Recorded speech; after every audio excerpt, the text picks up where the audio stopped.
And great to welcome back. A woman hasn't been with us in a while, and that's my fault, but it's great to have her with us today. She's a friend to the show and a great musician. You've seen her on, or heard her on radio anyway, with her jazz-inspired show and around the country in her concerts. Great singer and a jazz musician. She's got a new book out. That's why we want to have her on, and it's a great title for a book called Swinger, A Jazz Girl's Adventures from Hollywood to Harlem. And Judy Carmichael joined us from my former home area on Long Island today. And Judy, good to talk with you. How are you?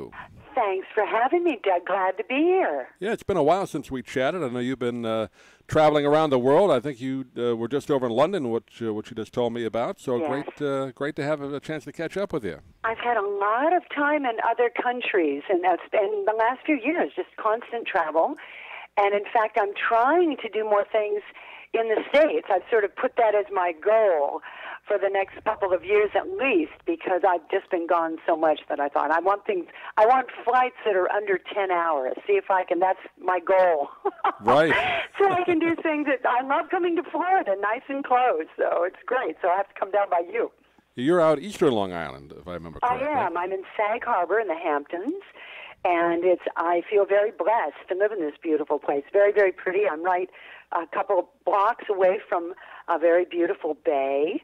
And so it's lovely. When I've been traveling and on airplanes and everything imaginable, it's very peaceful to get out here in the country. I'm surrounded by farmland. It's really nice. I've only been out East Long Island a couple of times, but it's a whole different look than where I grew up, which was right outside the city, basically by Belmont Racetrack. So it's totally different out there. Yes. This is very open. In fact, my grandparents and all my cousins and my folks grew up in Illinois. I grew up in California. And it reminds me a lot of the Midwest, different parts of this area of Long Island, because it's not so built up. And there's long vistas of cornfields and potato fields, not as much as there used to be, but it's very, very pretty. And you can drive through farmland, and then you come upon the ocean. So it's really lovely and unexpected. It's beautiful. Yeah. Well, let's talk about the book. And again, you've had a very interesting life, and I guess this is the time you figured it would be a good time to write it, right? You had so many adventures. It's interesting. I had somebody 20 years ago, believe it or not, an editor, saw one of my concerts, and I tell funny anecdotes between the songs. And she said if I could be as funny in print as I am on stage, that she would publish me, because it's a very different skill to tell a funny story in person and to write in a funny way. Right. And it wound up I could do it. And so I've been working on this off and on, and I've written for Sheet Music Magazine and various other periodicals, and my adventures from the road. But it took me this long to decide how I really wanted to focus on this, because I didn't want it to just be a funny book, and I wanted it to have more depth and more meaning, hopefully. And my real goal and my thinking was that, of course, number one, to be entertaining, but also I think that most people think they understand what it's like, what the life of a jazz musician or a touring musician is, and they really don't. There's the cliches of the bar band that they think that's all romantic. It doesn't matter if you make any money because you love it so much. Or they think you're on the other end and you're Beyonce or something. When 99% of us are just working hard and keeping our skills up and trying to stay inspired and having lots of adventures. But it's really about hard work and just staying the course and living a creative life. And so that's what I wanted to write about, and really give more insight into what this life is like. Yeah, just talking to so many people like yourself in the music business, you only see the good part as an audience member. You see the on stage or television or have the recordings, but that's only about 10% of it, isn't it? 90% of it is getting a gig, right? One of the things I talk about in the book is that everybody envies the talent and the ability of an artist, and this goes for all artists. I wish I could paint like you, I wish I could sing like you, I wish whatever it is. But what I think the real gift of this, of creative people, is living a creative life. You see the world differently, you move through the world differently, you get together with other artists and you talk about ideas and creating things rather than gossip and, you know, so-and-so did this to so-and-so or something like that. I think that discussing ideas and remaining inspired and gobbling up life is just a better way to live. And one of the great side benefits is that I'm surrounded by creative people all the time. And it's just a fun way to live. And so I talk about that, and I think that more adventures happen to people like that because you're looking for adventures. Sure. You're looking for fun things to happen. So you're right. There's a lot of things that are going on besides just walking out on stage and playing. That's such a small part of it. And again, we've talked before, but just for people that may not have been with us, you grew up in is it Southern California? I did, right outside, about 20 minutes south of Los Angeles proper. Yeah. And then moved to New York in the mid-'80s, moved full-time, and that's when I started working there. And then I lived in Manhattan until 1992 when I moved out here to Sag Harbor full-time. Now, is that because of the music business? Every week. Like the jazz and music was in New York at that time? Is that why you came to New York originally? Well, yeah, and I related with the jazz. I related with the New York personality much more than the California personality. And that's a huge generalization because, of course, California is a gigantic state, and it has all kinds of personalities. But for me, at the time, when I was in my 20s and I was new to this career, the people who stayed, the musicians who stayed in Los Angeles, were people who were going to go into the studios or teach or a lot of that kind of thing. And there were a handful of us from California in my generation who really wanted to tour and to play concerts, and we all moved to New York at different times, but we were all around that same generation. And there was just a different vibe, and I felt, and I'm not unique in this, that people talk about New York really testing you. You have to be great. You have to keep working. One of my favorite quotes about New York, Ed Koch, one of our past mayors, said, if you're 1 in a million, there's 10 of you in New York. Yeah, that's right. And it's true.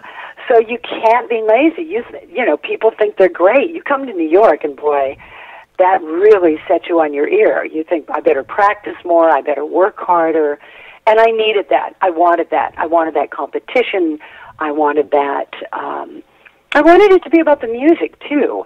I was doing some acting, which I talk about in the memoir, when I was in L.A., and even the piano jobs I'd get because I played well, but I'd get because I was a young blonde girl. And I wanted it to just be about the music. Once I started doing music full-time, I really wanted it to be about, you either played or you didn't. One of the lines I would always say is I preferred playing jazz to acting because no amount of lighting was going to make me sound any better. You either played or you didn't. And I love that. I love that I sat down and played, and you had to prove yourself. I liked that. And in New York, that was definitely reinforced. Judy Carmichael is our guest. Swinger, Jazz Girl's Adventures from Hollywood to Harlem is the name of the book. And again, Judy's specialty, of course, is the stride piano, which was really, I guess, invented almost back in the early 20s, late 20s, Fats Waller, and those guys. The way, stride, speaking about the left hand making those leaps over, like ragtime does it as well, back and forth from the bass end of the keys up to the mid-range. So you're making a striding motion, and so everybody called that early. They'd say somebody can really stride. They used it more like a verb, but Fats Waller, Count Basie, all those guys played some form of stride in the early years of jazz.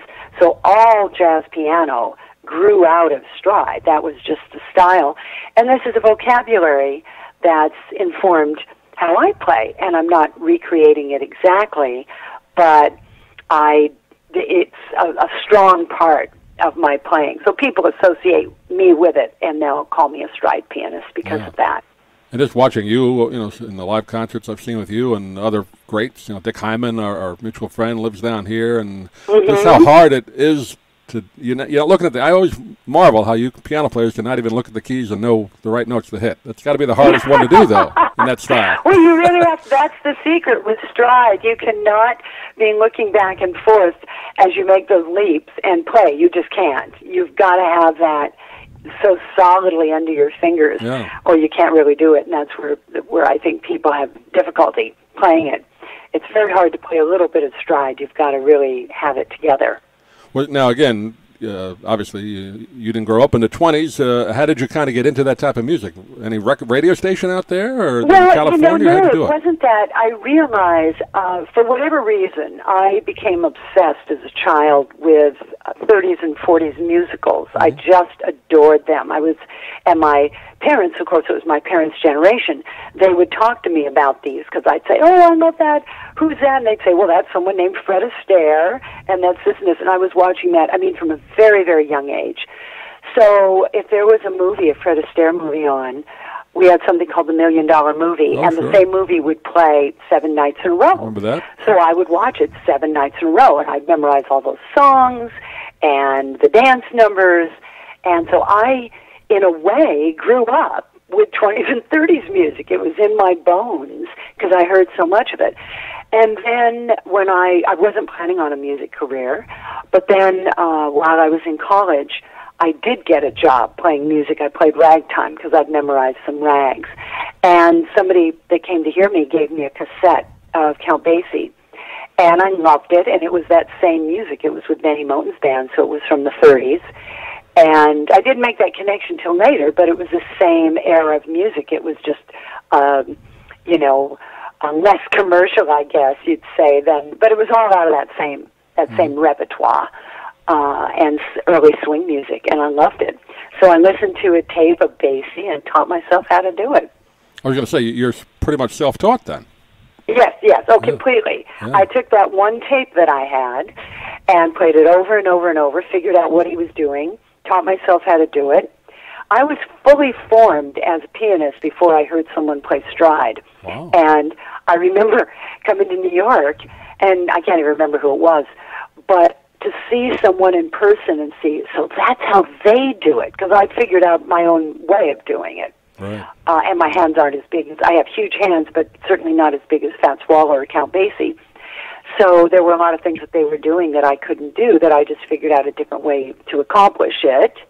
And but it was good, ultimately, because I came up with a really original sound, because there was no one else around. I had to do it all with records. Yeah. Now, again, I was going to say, as a woman in jazz, was that, did it provide any different challenges, or is the jazz community more open to anybody that's good at it? You didn't have any problems that way, did you? Well, that's a good question. It was very different when I was doing this, because I was coming on the scene in the 70s and 80s, and there was never another woman, ever, around.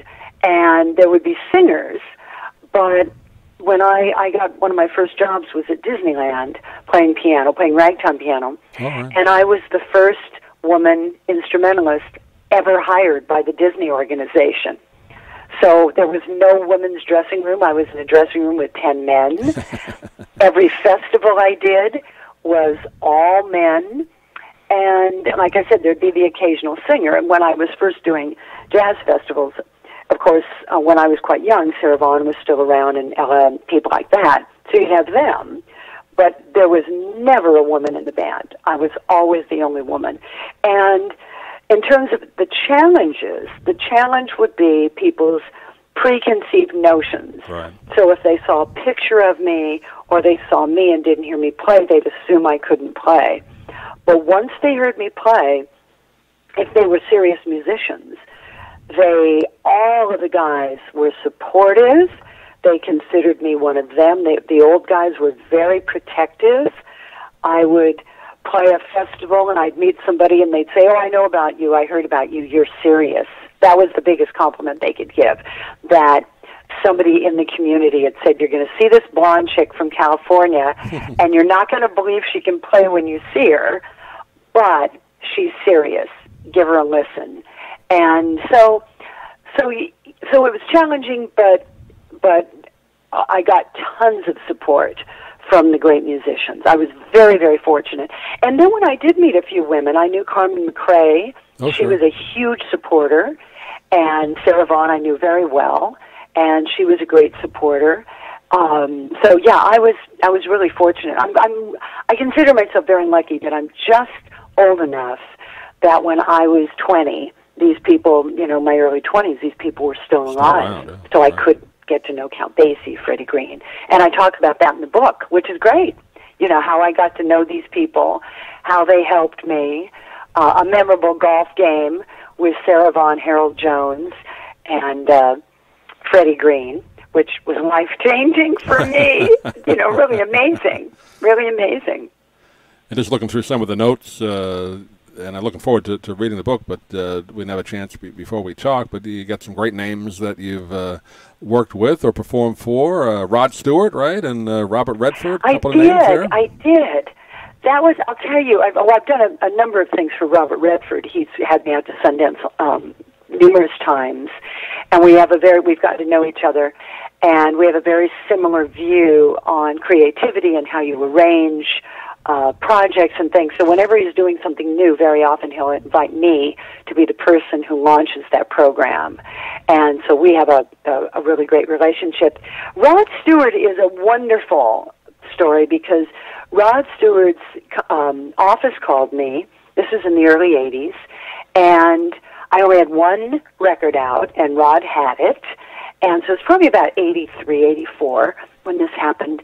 And the office said, Rod wants to hire you for his birthday. And it was at his mansion in Beverly Hills or in Brentwood.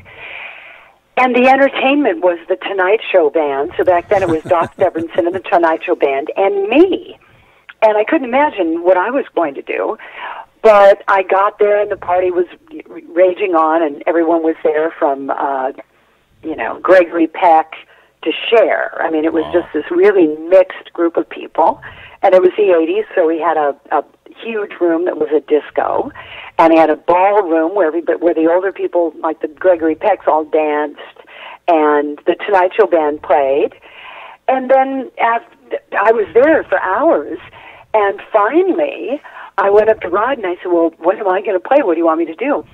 And he took me, waited till everybody left the ballroom and went into the disco, took me to the piano, which was in the balcony overlooking the ballroom, because this was a house built in the 20s, so It had a full-size ballroom. It was a huge mansion. And had me sit at the piano, and he sat next to me and had me just play for him. He had hired me to come and play for him. That was the full reason that I was there, not for any of the guests. He just sat down, and I played for him for, 20 minutes, a half hour. And he commented on the music. He made requests. I played for him. And that was it. Wow. So it was literally a private party just for him. When I was a kid, he was, the huge rock star, one of the huge rock stars. You never think of him later on doing standards. Of course, he put out a series of those records several years ago, but that was one guy you said, oh, no, he's never going to do that. But he's really had an appreciation for that type of music, hasn't he? Well, a lot of rock stars do, but especially those Brits. I have found, because I know Roger Waters, he's a huge Art Tatum fan, and I went to his the Wall concert in England, and when you were walking in, the opening music was Billie Holiday. And so a lot of these guys, it's fascinating.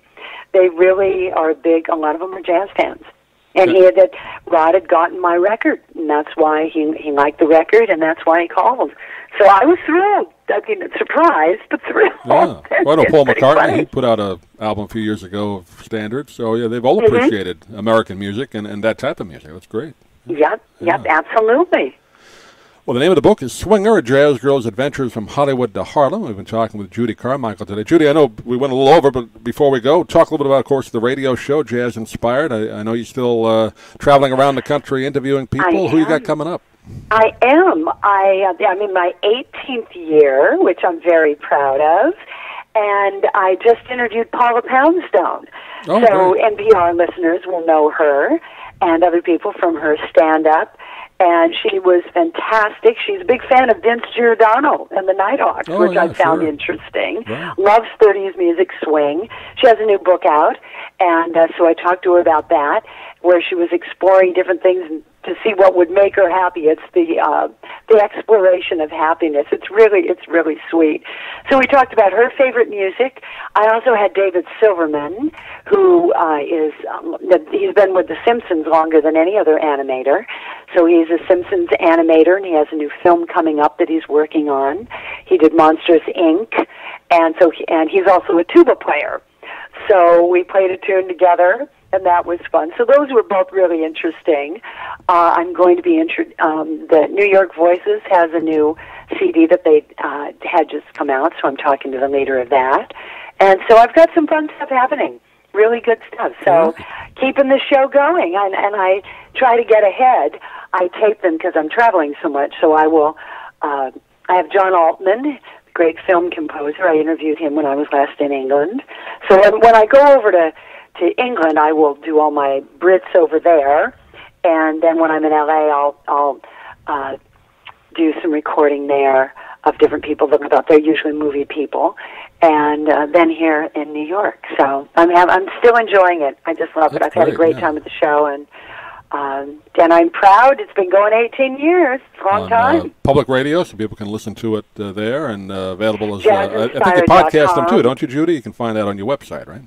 Yes, it's jazzinspired.com, and it podcasts on iTunes and all the usual platforms. And if you go to Jazz Inspired, you can look through the different guests. You can subscribe to it on iTunes.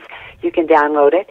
And you can also find out about the memoir, Swinger, A Jazz Girl's Adventures from Hollywood to Harlem. And you can go on my site, which is Judy Carmichael, judycarmichael.com.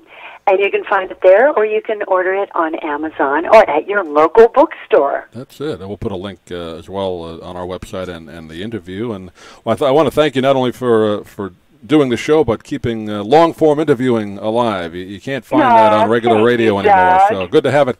You keep doing it as well. We try and do that here. Thank you. I appreciate it. It's rare. It's extremely rare these days. Anything more than 2 or 3 minutes on TV, that's it. And radio, I don't know what's going on in regular radio. So it's podcasting and public radio. And I will play longer segments of music, too. Right. I had Alan Broadbent on, who's a longtime hero, and I decided to make it a 2-hour show, to make it 2 parts, because I wanted to play whole movements of things, because he's greatly influenced by Mahler. And, of course, my show is about what inspires you. That's why it's called Jazz Inspired. And I played a 7-minute Mahler movement. I thought, how many of my listeners have listened to 7 minutes of Mahler? And it's rare. I don't do that often. But it was a great opportunity. And you're right, the long-form interviews they're disappearing, but we're holding it together, Doug. I grew up, when I remember Larry King started that on the national radio, and Tom Snyder continued it. Even before that, local radio, there was long form. But we'll keep it alive with the platforms of today, right? Exactly. Judy Carmichael, pleasure. I really appreciate it, Doug. Yeah, pleasure talking to you. Swinger, Jazz Girl's Life Adventures is the name of the book. And Judy, we'll talk to you real soon down the road. Hopefully you'll get down to Florida again real soon. We'd love to see you in person. I hope so. I love Florida, and I've got some things going, so we'll talk about that and make it happen. Great. Thank you, Judy. Thank you, Doug. Talk soon.